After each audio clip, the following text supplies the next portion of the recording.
台湾詹贝亚伫即届最后一摆总质询，以林内争取的东区重大建设进行总体检。当然嘛，针对科学未来馆、中下路拍通大东路等建设，要甲市府继续努力。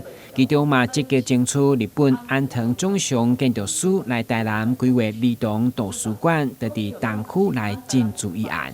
安藤忠雄主动释出为台湾打造儿童图书馆的信息，市长。我会记得你讲哦，这张图是你欢迎安藤忠雄来到台南。我知道我们文化局长也有写信，请他来落脚到我们台南，是不是？文化局长对吧？议员报告是市长写的信，是我们已经在第一时间就转寄给安藤忠雄建筑师。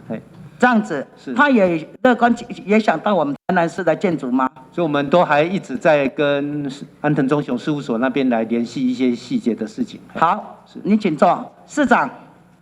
这个图档是你的图档，是你的画面，你是不是更要努力的？安藤忠雄，他是我们国际的建筑师，他如果能够在我们台南市建造儿童图书馆，我想应该都在我们东区。因为我们东区有37，咱台南市有37区内底，敢若东区是文教区啦，敢对？啊，你有信心无？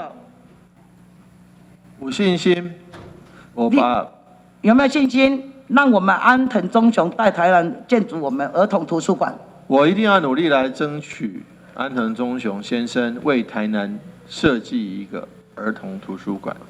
另外，伫守护教育方面，议员成立黄坤辉教授教育基金会所公布教育政策民调综合表现，台南市6都第一个好消息来肯定市府。马政府针对东区的英语精进教室，落实每一位学生拢有平板，甚至各中小营养午餐免费订案，积极向市长来争取。